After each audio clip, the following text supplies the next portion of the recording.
Mon cher frère, je voudrais ici offrir un petit cadeau aux musulmans et aux chrétiens.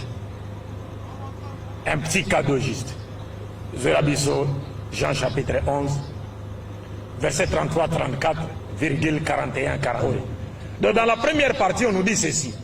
Jésus voyant la sœur de Lazare pleurer, Marthe, qui était la sœur de son ami Lazare. Parce que Lazare était mort. Jésus est venu. Il a appris la mort de Lazare. Il est venu. Et Jésus dit quoi?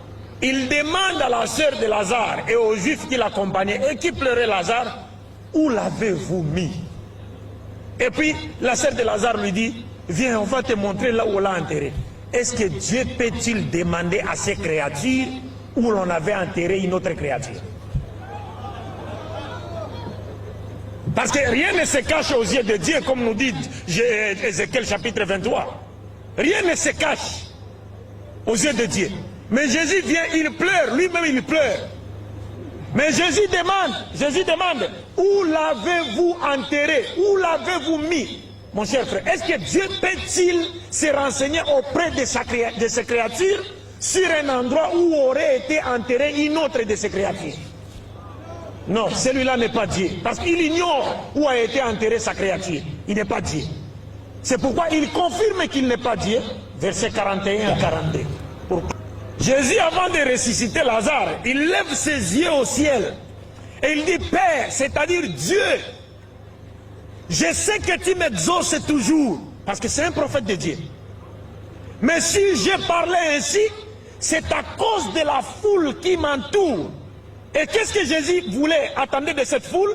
Il ajoute en disant, c'est à cause de la foule qui m'entoure, afin qu'il croie, c'est toi qui m'as envoyé. Mais les chrétiens disent, non, ce n'est pas Dieu qui l'a envoyé, lui-même est Dieu. Est-ce que vous comprenez un peu ça? Les chrétiens disent, non, non, Jésus dit pour qu'il sache que c'est toi qui m'as envoyé. Mais les chrétiens refusent. Ils disent non, c'est lui-même qui est Dieu. Et donc Dieu est venu sur la terre sous forme humaine. Il a été arrêté par ses propres créatures, ligoté, frappé, crucifié. Et selon les chrétiens, il meurt, il est attaché sur la croix. Et sur la croix, il crie encore, Eloi, Eloi, lama sabachthani. Mon Dieu, pourquoi m'as-tu abandonné? À qui s'adresse-t-il? Dieu est venu sur la terre pour faire quoi? Il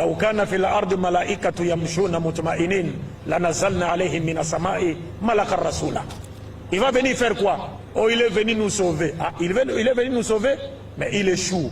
A-t-il sauvé le monde par sa mort? Non. Le taux de péché qui existait à l'époque de Jésus est aujourd'hui au-delà, c'est multiplié fois 1 million. Alors à quoi nous a servi la mort de Jésus?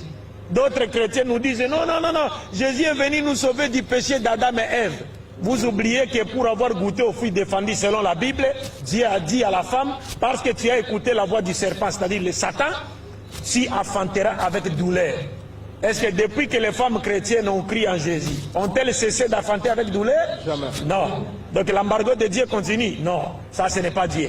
C'est ça lui-même. Dieu a créé Adam, il n'avait ni père ni mère. Adam n'est pas resté dans le liquide amniotique d'une femme comme Jésus. Adam n'est pas sorti d'entre les jambes d'une femme comme Jésus. Adam est sorti adulte portant la barbe. Il n'a pas goûté à la face. Ève est née, elle n'avait pas de mère. Mais Adam était considéré comme étant son père parce qu'elle a été tirée de son côté à l'exemple de la mère A et B. Et nous qui naissons selon la loi commune avec des pères et des mères, et Jésus qui est né sans père et avait une mère. Et cette naissance ne fait pas de lui un Dieu, sinon Adam serait plus Dieu que Jésus parce qu'il n'avait ni père ni mère. Et également Melchisédek.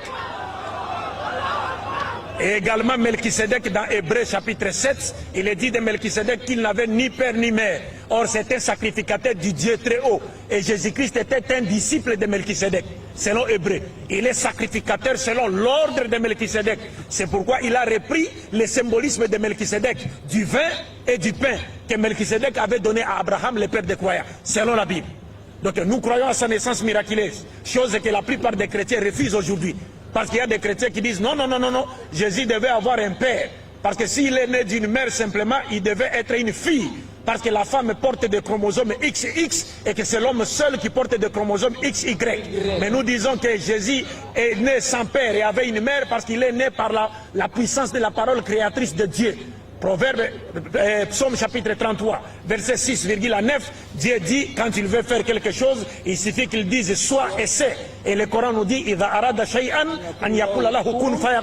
donc nous croyons en cela. Nous croyons que Jésus est un envoyé de Dieu. Il est messager de Dieu, mais uniquement envoyé aux brebis perdues de la maison d'Israël, et non pas à toute l'humanité. Et nous croyons également que Jésus ne mourit pas sur la croix. C'est-à-dire les Juifs ne l'ont pas tué sur la croix. Parce que les chrétiens basent leur doctrine centrale, la doctrine fondamentale du christianisme, est basée sur, est fondée sur la mort prétendu expiatoire de Jésus-Christ pour le salut, pour notre salut. Nous disons que cette doctrine est d'origine satanique parce que Jésus ne l'a pas enseigné. C'est pourquoi Jésus a maudit tout celui qui a voulu l'amener à la mort, en disant à Pilate, malheur à l'homme qui m'a livré entre tes mains.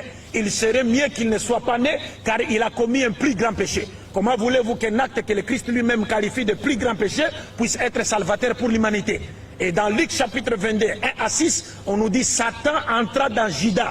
Il poussa Judas pour qu'il puisse trahir Jésus afin qu'il soit mis à mort. Qui pousse Judas à trahir Jésus? C'est Satan. Comment voulez-vous qu'un acte dont Satan est l'auteur puisse être salvateur pour l'humanité? Donc c'est une doctrine satanique, c'est pourquoi le christianisme n'est jamais parvenu à transformer une seule rue depuis qu'il existe. Et le christianisme ne transformera même pas une seule rue jusqu'à la fin du monde. Parce que le christianisme n'est pas la religion de Jésus. Le christianisme n'est pas la religion de Jésus. Jésus n'a nulle part dit dans la Bible, croyez à ma mort sur la croix pour avoir la vie éternelle. Non. Dans Luc chapitre 11, à partir du verset 29, nous lisons que lorsque Jésus prêchait, une femme lui a dit, heureux les seins qui t'a porté, heureuses les mamelles qui t'ont allaité. Jésus s'est retourné vers cette femme et lui a dit, heureux plutôt ceux qui écoutent la parole de Dieu et qui la mettent en pratique. Il n'a jamais dit, heureux plutôt ceux qui croiront à ma mort sur la croix. Pas du tout, nulle part. Donc l'islam est venu pour rétablir la vérité, faire de sorte que les hommes, l'humanité retrouve la saine doctrine qui a été enseignée par tous les messagers de Dieu. Et cette doctrine qui offre le salut à travers les bonnes œuvres qui ont pour fondement la croyance en un Dieu unique sans associé dans sa souveraineté, dans ses attributs et dans son adoration.